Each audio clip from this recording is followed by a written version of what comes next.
fights, he doesn't know exactly who you're matched up against, so we kind of wanted to mimic that in games. So sometimes, instead of taking an opponent, you can take on, hey, I want to fight on this event instead, and then as you progress through, leading up to your fight, Joe or Daniel will send you an email in game and say, hey, this is the guy that we have scheduled you to fight against, and you won't know what his style is heading into the fight, so you got to kind of be prepared for anyone.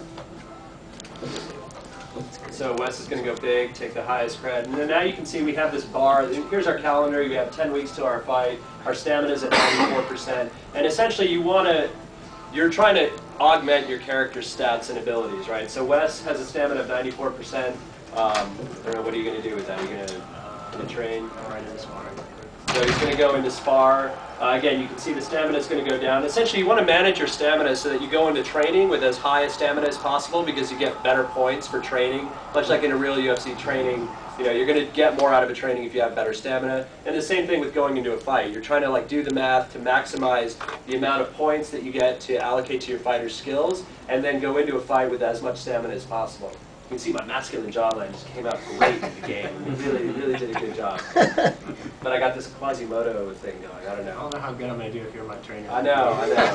I'll be like in the mirror and not really paying attention to you. So if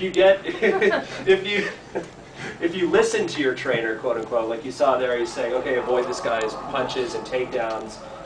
You get more points for that as well. And then as you unlock more cred, you get better sparring partners who are going to give you better points for sparring with them in the game.